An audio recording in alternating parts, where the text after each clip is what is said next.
que si alguien tiene alguna duda, pregunta, que me interrumpa, ¿listo? Es que si no las vamos acumulando y luego se me olvidan. ¿Estamos? Ok. Listo, profe. Todavía, voy a hacer un paréntesis, perdón. Ayer todavía tenía estudiantes tarde de la noche, tarde, sí, 7, 8 de la noche, preguntándome por temas relacionados con el curso, por información, no sé cómo les habrá ido, si habrán terminado o no habrán terminado. Llama la atención eso, ¿no? Ya la última instancia, ya uno terminando, me parece que no debería de ser. Pero bueno, ¿no? Pues parte de eso es la habilidad de ustedes que tengan para poder trabajar bajo presión. Bien, chicos. Análisis. Análisis. Todos conocemos el arquitecto archifamoso Le Corbusier, ¿cierto? Todos han escuchado de Le Corbusier, supongo. ¿Cierto que sí? Y todos han también escuchado muy seguramente un proyecto diseñado por él que se llama el Convento de la Tourette. ¿Estamos? ¿Todos lo conocen? Yo no, profe, la verdad. Yo tampoco, profe. Tampoco. Vamos a conocerlo de una manera bastante particular. ¿Listo? La manera particular que lo vamos a hacer, lo vamos a conocer es a partir del análisis. Para hacer el análisis, como lo mencioné la clase pasada o la semana pasada, tengo que hacer un diagnóstico, una disección finalmente de este proyecto. Bien, este es el proyecto. Quizás hayan cosas que yo no trate, quizás hayan cosas o temas relacionados con el convento de la Tourette que no haga referencia. ¿Listo? No es porque no sean importantes, es que no son importantes para el análisis que yo tomé la decisión de hacer. ¿Estamos? O sea, he tomado la decisión de tomar unos elementos particulares, ¿sí? Con los cuales me he ido para hacer todo mi ejercicio. El convento de la Tourette es un convento de orden dominico. Para ustedes que obviamente son creyentes, yo obviamente no creo en Dios, pero sí tengo que decir que para ustedes que son creyentes deben de conocer claramente cuál es el orden dominico, ¿no? No sé, ¿cómo es que es, Gustavo, el orden de allá de la Javeriana? ¿Son qué? Nosotros somos jesuitas, profe. Ustedes o yo también tengo usted ahí. Claro, usted practica la pedagogía ignaciana. Usted es Oiga parte eso. ¡Ja! pero es laico. No, a mí no me meta ahí, en esa colada. Profe, ¿cómo que no? No. ¿Esto está quedando grabado? Claro, profe. No lo vayan a compartir al padre porque... Usted tiene que decir, yo amo a Jesús. No, es distinto. No, Mañana queda fuera de la universidad, profe. eso es distinto. No.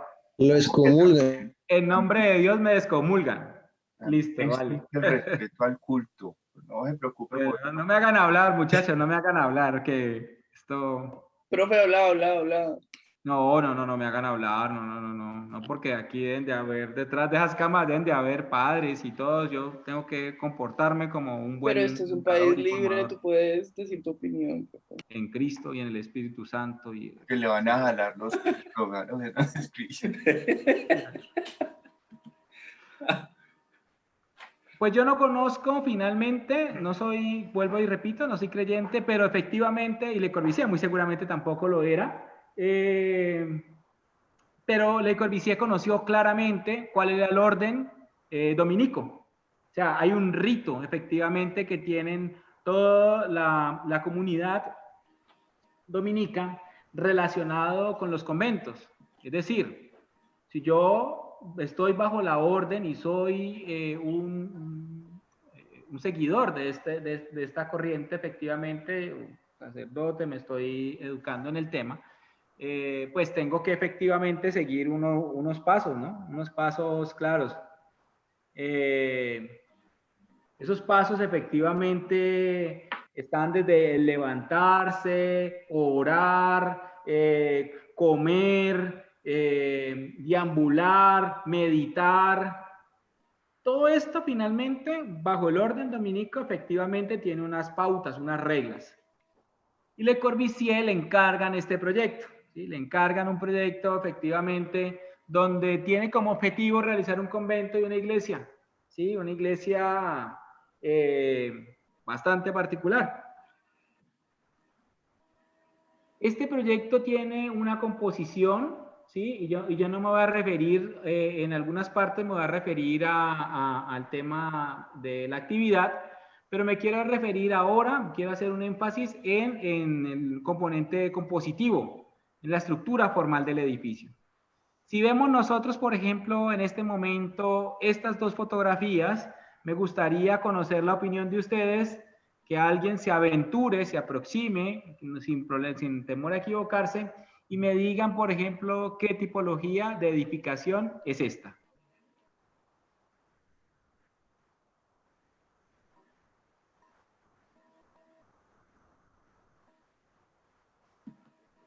Chicos, eso ya lo vieron en teóricas, anímense.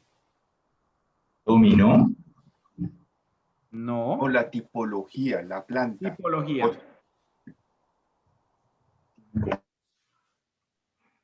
¿Así, planta libre?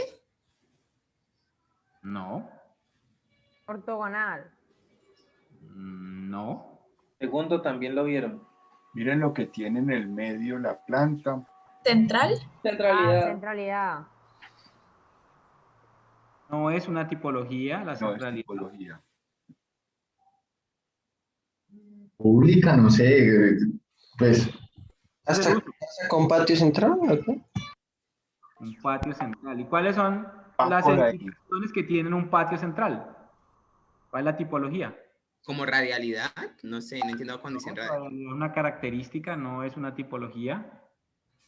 O sea, lo que ustedes están diciendo está bien, pero no es tipología, ¿sí? ¿Tipo religioso? Eso es el uso. Ah.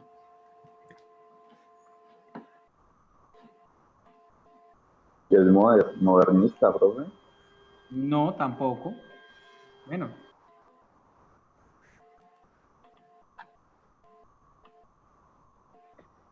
Aquellas edificaciones, tipologías hay muy pocas, ¿sí? Tipologías quizás hayan 4 o 5 tipologías, no hay más, ¿sí? Y esta es una que básicamente uno lo logra identificar muy rápidamente. Aquellas edificaciones que tienen un patio en el centro, son aquellas edificaciones que tienen una denominación de claustro, ¿sí o no? ¿Sí? ¿Han escuchado qué es un claustro? No, profe, yo la verdad no. Bueno, A ver, que no. edificación efectivamente que gira en torno a un patio, ¿sí? Ustedes ven, por ejemplo, dentro de nosotros, ya esta es nuestra realidad, por ejemplo, el convento de la Merced, efectivamente tiene una tipología de claustro, porque tiene aquel patio donde gira en torno una circulación y el resto de distancias o de espacios giran en torno a él, ¿sí? Entonces, ojo, hay muy poquitas tipologías. Está la barra, está el pabellón, está el claustro en este caso. Pues este parece ser que es un claustro, ¿cierto? Es un edificio con patio central, ¿sí? Y conformado alrededor de. Si uno lo ve así, efectivamente, uno claramente puede identificar que sí, pareciera que fuera así. Profe, ¿usted dijo barra y pabellón?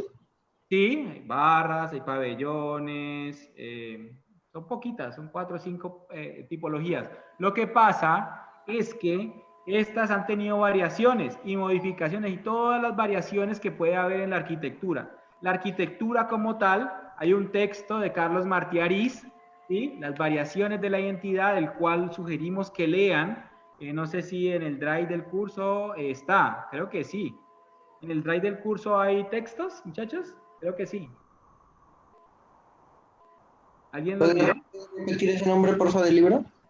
Las variaciones de la identidad. Y el autor se llama Carlos Martí Ariz. Gracias. ¿Listo? Yo se los puedo compartir en el Drive, pero creo que en el Drive hay una carpeta con textos. Creo, no estoy seguro, tengo que verificarla, ¿listo? En este básicamente lo que menciona, en este texto menciona Carlos Martí Ariz, es que la arquitectura está compuesta por partes. Sencillo. Y estas partes han tenido todas las variaciones y las transformaciones. Claro, no es el mismo patio, este claustro no es el mismo, muy seguramente, que el claustro de Sisa o el claustro tradicional. Hay variaciones y han tenido modificaciones en el tiempo. Es eso, ¿no? La arquitectura compuesta por partes, como lo dice Antón Capitel. Levantó la mano alguien. Profe, una pregunta. ¿Sí? ¿Usted conoce el edificio de Sao Fujimoto? Uno que es como en puro vidrio. Sí, pero ¿cuál? Es que son varios. No, es la Casa Nada, se llama, Casa Nada. La Casa Nada. ¿Sí? ¿Ese qué tipología es, profe? ¿La ponemos? Sí, profe, por. Vamos a ponerla. Esperen un momento.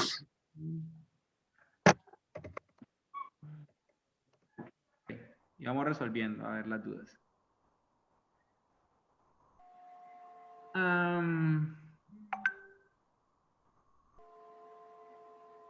Le Corbusier tiene claro la actividad, hacia quién va dirigido. Ojo, no es el uso. La palabra uso es una palabra bastante... no me gusta, ¿no? No me gusta utilizarla. Me gusta mucho más la palabra actividad, ¿sí? Porque en la actividad finalmente está implícito el ritual, ¿sí? El habitar, el convento tiene un ritual más que el uso. El uso puede cambiar, de hecho, ¿no? Nosotros ese edificio donde ustedes van a estudiar, Acacias, puede cambiar de uso, ¿no? En algún momento se puede convertir a un supermercado, a cualquier otro tipo de evento, ¿cierto?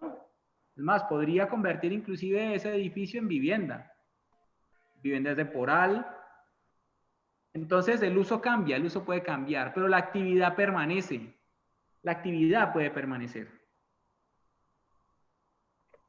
Bien, para hacer el análisis del edificio, redibuje los planos, ¿sí? Es la primera que yo les hemos sugerido, ¿no? Redibujen, y yo redibujé, ¿cierto? Pero el redibujo es intencional. ¿El redibujo es intencional en qué sentido? Si ustedes ven, hay cosas dibujadas y otras no. Dejé unos elementos principales, otros no, los quité. Y efectivamente puedo leer planta a planta que la tipología del edificio varía. Miren, por ejemplo, cuando yo leo esto desde la planta de cubiertas, ¿puedo leer esto como un claustro? Sí. Pero si yo lo leo en la planta -1, ¿puedo leerlo como un claustro? No. No. ¿Cierto que no? Varía. Y en el nivel 0, por ejemplo. Tampoco.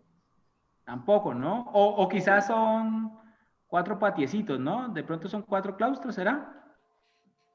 Miren que a medida de que yo, dependiendo de donde haga el corte, puedo tener variaciones. Puedo tener variaciones. ¿Bien?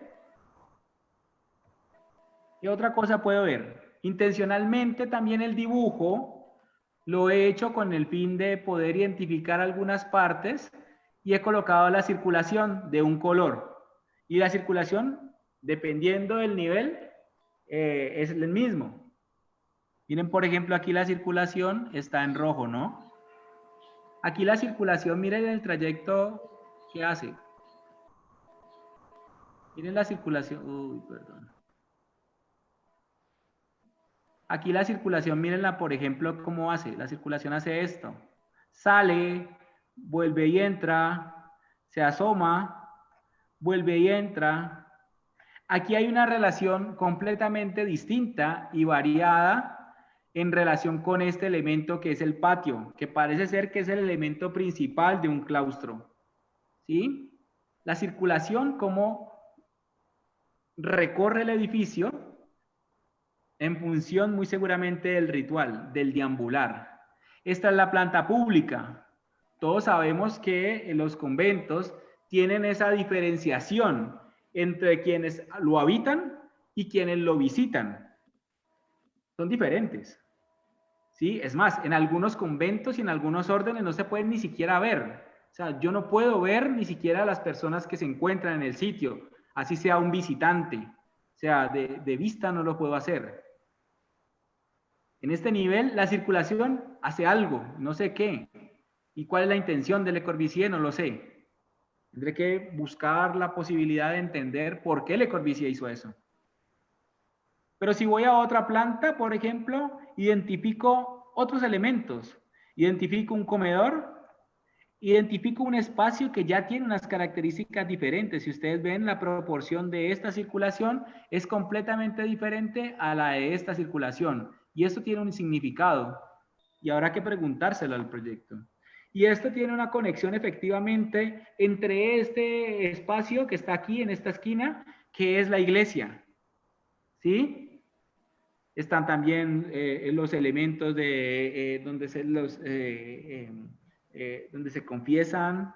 Está el espacio finalmente de congregación para la comunidad religiosa también. Está el sitio también de comer, que también de una u otra manera genera un rito.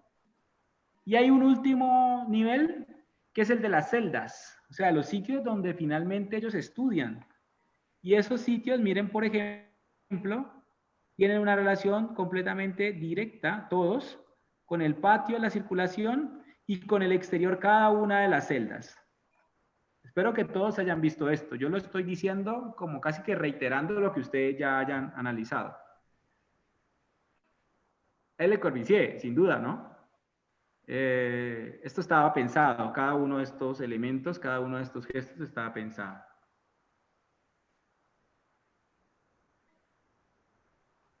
Y cuando uno ve el corte, pues eso lo entiende mucho más fácil, ¿cierto? Ah, es que la topografía del proyecto genera una modificación a ese claustro, a ese dichoso tipología, mejor.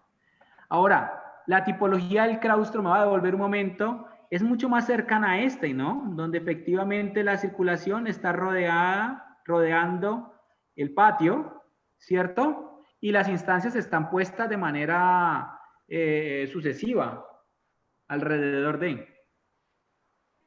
Pero esta distribución de acá arriba no parece un claustro, ¿cierto que no? O hay un claustro en una parte, en otra no.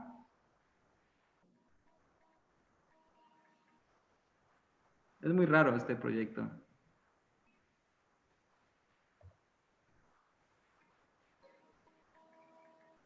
Y Le Corbusier tiene efectivamente referentes, ¿no? O sea, Le Corbusier, cuando le hicieron este encargo, Le Corbusier va y visita finalmente otros conventos que le permiten entender finalmente cómo vive un monje, ¿sí? Cómo vive una persona que bajo esta orden. Y el proyecto es este. Y empieza uno a preguntarse, bueno, ¿y esto por qué, no? ¿Por qué aquí hay unas cosas más abiertas? ¿Por qué aquí hay unos retrocesos? ¿Por qué esto es completamente cerrado?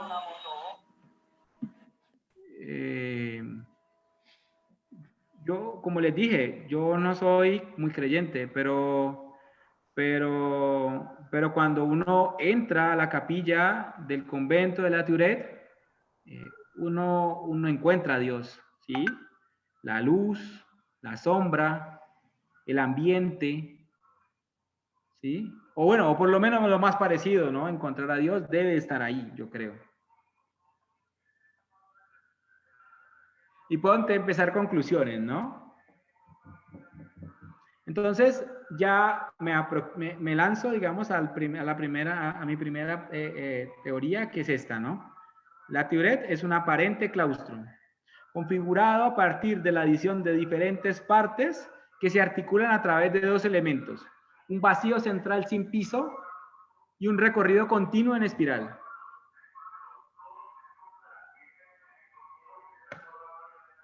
Bien, para hacer el análisis del proyecto, pues lo primero que tengo que hacer es desarmar, ¿no? Cojo ese proyecto y lo desbarato. Ya los había dicho, ¿no? Cojo el carrito y lo desarmo, ¿no? No sé en el caso de las chicas que hacen, ¿no? Pues digamos que desarman la muñeca, no sé si eso... Un momento, chicos.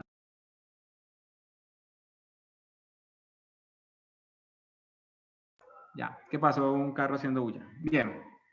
El caso es que la curiosidad finalmente nos permite desarmar para poder entender. Y tengo que desarmar el proyecto por partes para poder entenderlo. Para luego volver a armarlo, ¿no?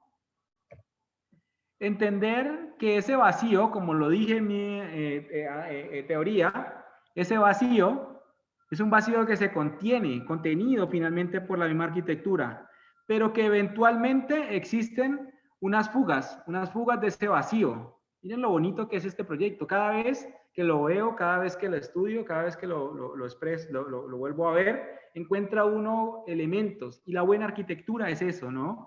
La arquitectura no la deja uno de reconocer, de verla, de encontrar cosas nuevas, de descubrir.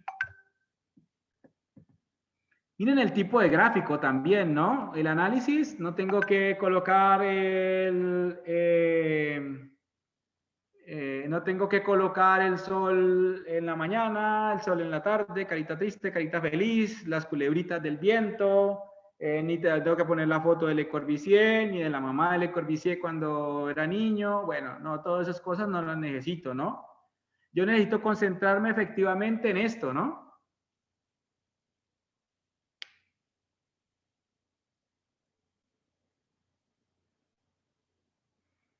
¿Y qué es esto, no? Miren, por ejemplo, miren el tipo de gráfico es muy sencillo, muy concluyente además. Mire, este dibujo es muy claro en el sentido de cuando el claustro se divide en varios patios, cuando ese patio es fragmentado y cuando el claustro vuelve y se recompone en los pisos superiores. Y existen efectivamente unas relaciones de Le Corbusier hacia otro tipo de conventos, ¿sí? Hacia otra tipología muy similar. Entonces, la tipología puede ser que en su composición básica, original, tenga una composición rígida, pero las transformaciones en el tiempo permiten esto. Entonces, es ahí donde finalmente empieza uno a entender que la arquitectura está compuesta precisamente por partes que conforman tipologías y tipologías que son con las que se ha hecho toda la arquitectura de la historia.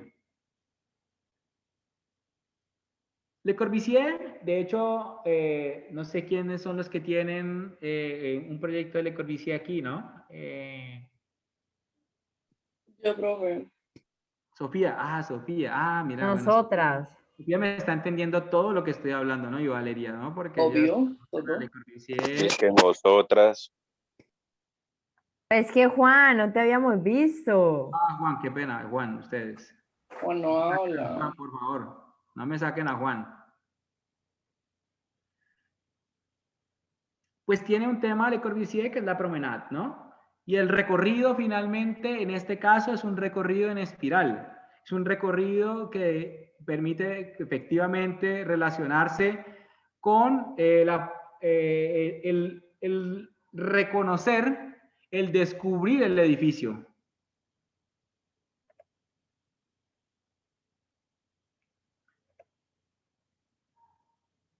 Cada una de estas partes, miren los gráficos, son unos gráficos muy sencillos, ¿no? Muy básicos, muy elementales, que permiten rápidamente descubrir algunas partes. Y, por ejemplo, uno de ellos, muchachos, es la confrontación de la relación entre apoyarse y levantarse. Miren, por ejemplo,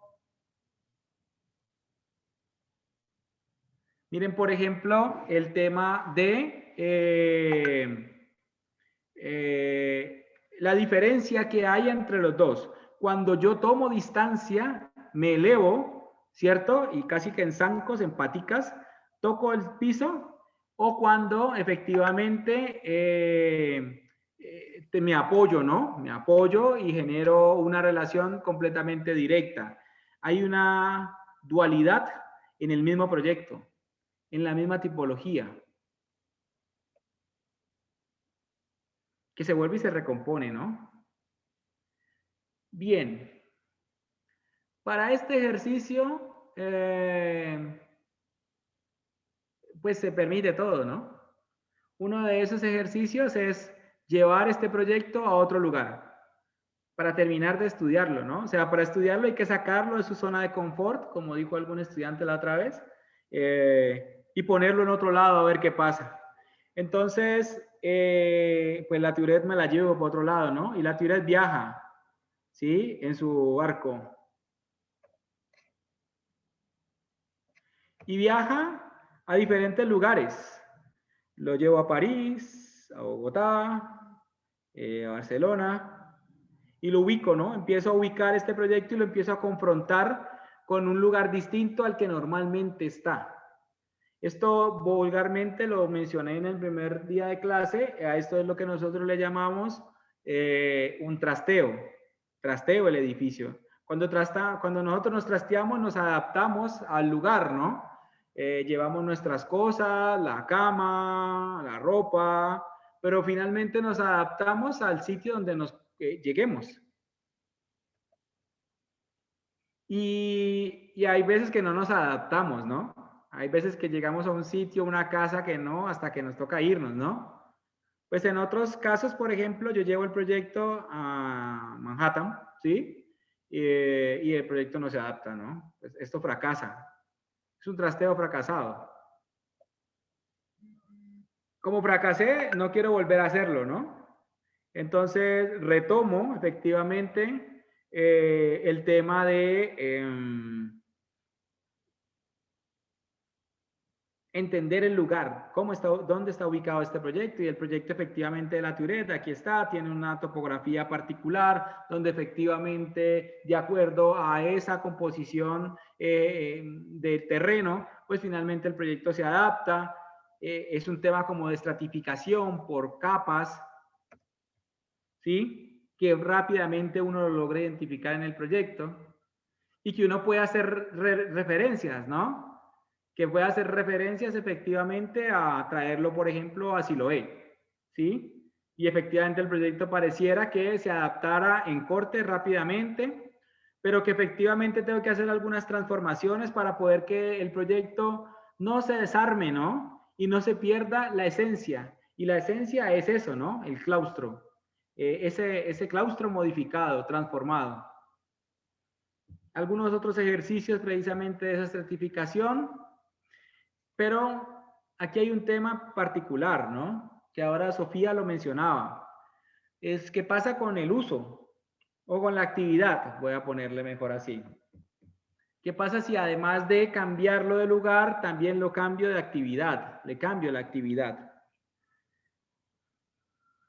¿Y qué pasa si a la Tourette, ¿sí? Que es un convento, lo convierto en un mercado?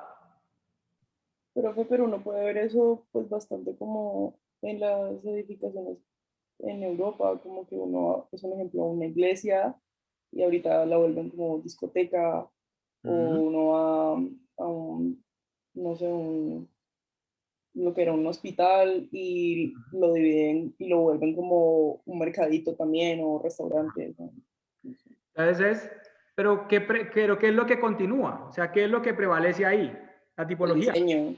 Sí, exacto, la tipología. ¿Sí? La tipología sigue siendo igualita. ¿Sí? El claustro seguirá siendo claustro, el pabellón seguirá siendo pabellón, y lo que hay por dentro se puede transformar. Es más, yo me adapto incluso, ¿no? O sea, si dijiste que tenía tenías una iglesia y luego la convertías a una discoteca, por ejemplo, son dos tipos de diversión. O bueno, de diversión, no, ¿cómo se puede decir? ¿Uso? Encontrarse consigo mismo, ¿no? Una con Dios y otra con la rumba y demás, ¿no? La discoteca. Entonces, digamos que el tema relacionado finalmente no es el cambio de uso, sino que lo importante aquí es que lo que prevalece es la tipología. ¿Listo? Y por eso tengo que tener claridad en todo lo que tiene que ver con la tipología. Bien. Pero si quiero cambiarle el uso, como lo dijo Sofía, que es muy común que pase en nuestras edificaciones, no solamente en Europa, aquí también, ¿sí? Aquí hay muchas edificaciones que cambian de uso y de actividad, sobre todo en lo público, hace que finalmente nosotros podamos entender, primero que todo tenemos que entender claramente qué es lo que le voy a meter, o sea, cuál es el uso. Y si voy a meterle un mercado, pues tengo que entender cómo funciona un mercado. Este es un poco el análisis que nosotros quisiéramos que en algún momento, cuando ustedes estén pensando el uso de las edificaciones que ustedes van a proyectar, pues efectivamente lo hagan. Si yo quiero hacer un mercado, pues tengo que entender cómo es la lógica de un mercado. Entonces hago unos pequeños esquemas, finalmente, de la relación que hay entre mercado, habitante, entre cómo se hace el reparto finalmente de cada uno de esos eventos relacionados con el mercado y en términos generales, al rito, ¿no?, del mercado. Entender cómo es la cadena, cómo llega, desde dónde llega, cómo se articula con la compra, el intercambio. El intercambio. El intercambio es quizás el hecho principal de un mercado, ¿sí? El trueque. Yo doy y tú me das, ¿cierto? Ese es el hecho principal. Bien, miren por ejemplo este tipo de gráfico, chicos. Este tipo de gráficos es concluyente, ¿no? Al igual que los mostré cuando hablaba de las tipologías, también lo muestro, por ejemplo, con el tema de la actividad. Si ustedes ven, por ejemplo, uy, todavía hay gente entrando. Si ustedes ven, por ejemplo, y logran entender cada uno de estos elementos, hacen referencia a un hecho propio del mercado. Hablan del mueble, hablan de la flexibilidad, de la dispersión, habla de los movimientos internos de cuando yo estoy en un mercado. Todos han ido a una galería, supongo, ¿no? Han ido a la galería de la Alameda, o han ido a la galería de Santa Elena, o a la de Alfonso López, la del Porvenir, la de Siloé. Hay varias galerías, ¿no? O a centros de abastos grandes como Cabaza, en nuestro caso. Y si no viven en Cali, muy seguramente habrán ido en las ciudades donde ustedes residen. Siempre hay una lógica, ¿sí?, que no es la misma de un supermercado, ¿no? Un supermercado no tiene que ver nada con eso, ¿no? Ahí el supermercado cambia. En este caso hay un intercambio de persona a persona y eso me parece que es lo interesante.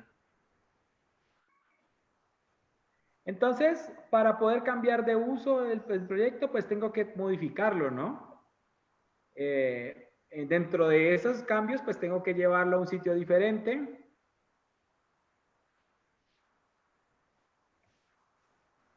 Ese cambio diferente, pues efectivamente hace pensar que yo no necesito que un mercado tenga que guardar las mismas condiciones y las mismas características.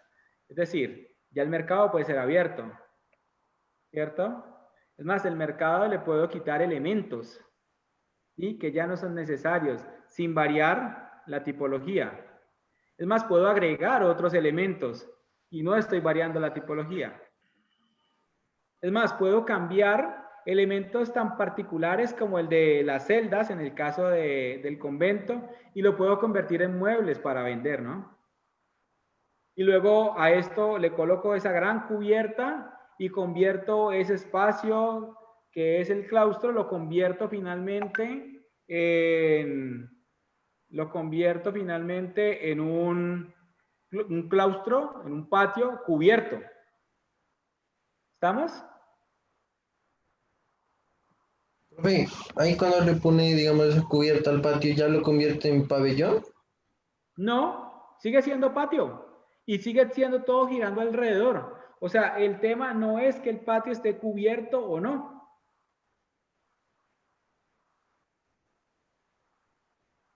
Entonces mire que hay una variación.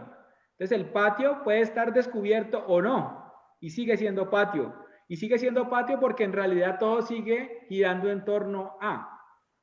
¿Ven? ¿Ven las variaciones que tiene, las posibilidades que existen? Y así innumerables hay.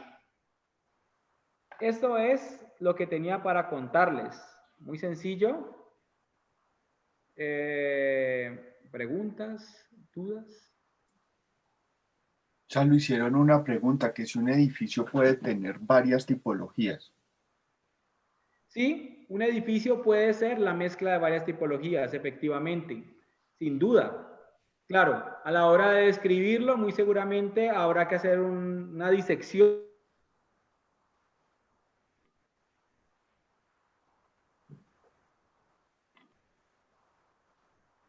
Sin duda.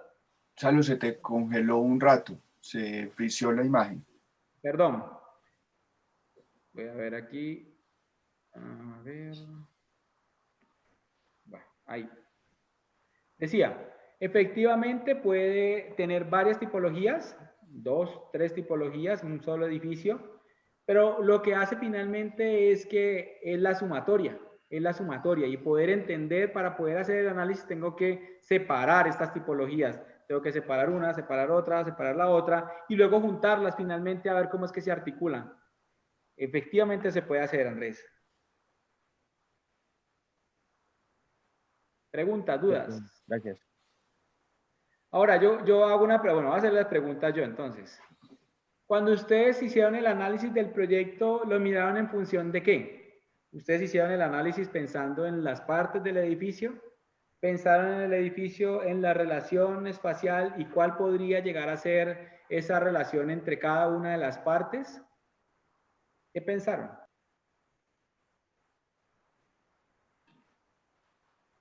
Pues la verdad, o sea, yo hablo por mi equipo al inicio, antes de asesorar con ustedes, lo analizamos con la primer charla que ustedes nos dieron, como que era un equipamiento urbano o qué el edificio le daba a la ciudad como tal.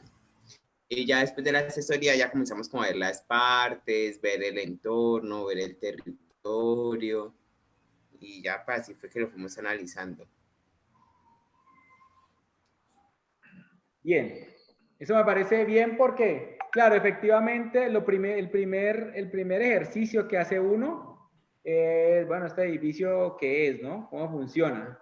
¿Sí? Y es precisamente por ahí lo lleva uno. Uno empieza a decir, es que ese edificio es un orfanato, ese edificio es un supermercado, ese edificio es un hospital, por donde se entra, por donde se sale, cómo se sube. Este primer ejercicio de entenderlo es lo primero que yo hago, ¿no? Poder hacer una lectura clara de él. Pero luego empiezo a hacer el análisis y el análisis muy seguramente parte de entender cómo está compuesto, cómo está conformado, cómo está articulado, cómo está dispuesto cada una de las partes. ¿Listo? ¿Qué más?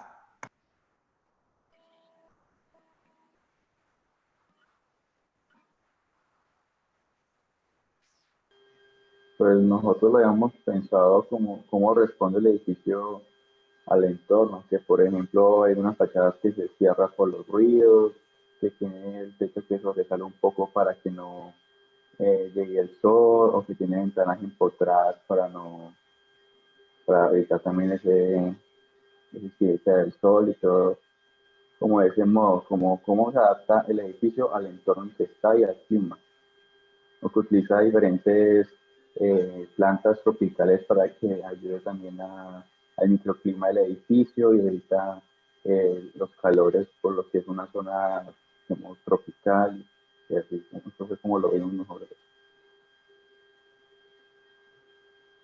Mira que esas son preguntas que uno empieza a hacerle al proyecto, ¿sí? Bueno, y usted, hermano, ¿por qué, cómo es que es? ¿Por qué usted tiene esta fachada cerrada? ¿Por qué esta fachada es abierta? Lástima, no puse más imágenes del proyecto, lo haré para el próximo semestre. Para los que están interesados en ver el curso del próximo semestre, prometo modificar esta presentación, donde efectivamente voy a colocar algunas imágenes de entender cómo es por dentro el proyecto y en su relación con el exterior. Cómo es una celda, por ejemplo. De hecho, debería demostrarlas. Permítame, yo voy a buscar. Vamos a ver. Celda.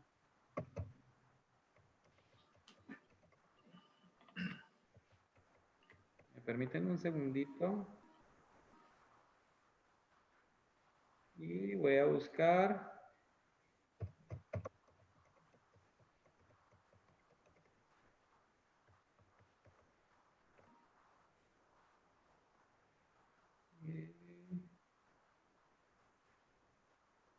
a compartir. Voy a compartir.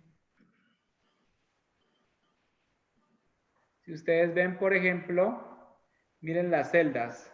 Las celdas son estas. ¿Sí? ¿Qué tienen? Lo básico, ¿no?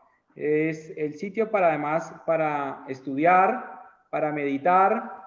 Es el sitio, inclusive, Le Corbusier decía de que frente a la silla de estudio, la pared era lisa completamente. Del resto del edificio, o del resto de la habitación, mejor, es rugosa. Pero la pared era completamente lisa para poder que las personas que estuvieran sentadas digamos, sentadas estudiando, tuvieran la suficiente concentración. ¿Listo? Entonces miren, por ejemplo, miren aquí se alcanza a ver, ¿no? Aquí claramente se ve cómo es la textura y que frente a la silla cambiaba, ¿no? Miren, por ejemplo, el deambular, por ejemplo, donde efectivamente solamente permite una visión, digamos, fragmentada, ¿sí? Es más, podría esta ventana estar completamente arriba y cumplir solamente su función de iluminar, y yo me concentro en lo que yo necesito. ¿Listo? Habrán otros espacios donde efectivamente sí son abiertos y yo necesito relacionarme con el patio. ¿Listo? Eso con respecto a eso. Ahora, la iglesia.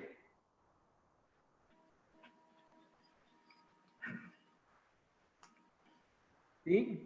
Cuando uno visita el interior de la iglesia, pues se da cuenta efectivamente que el manejo de la luz es otro tema. ¿Sí? Es concentrar finalmente la iluminación, aquí no se alcanza a ver bien, la iluminación finalmente al hecho principal, ¿no? Al iluminar finalmente las bancas, al concentrar la iluminación directa sobre el altar, ¿sí? O a un hecho específico en el caso de donde se confiesa uno. ¿Sí? Vuelvo y repito, si Dios existe, muy seguramente Dios está ahí, ¿no? En esa iglesia de la Tiret.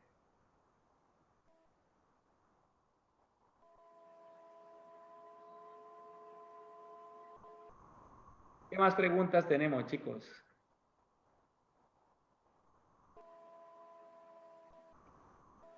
No sé cómo les haya ido a los de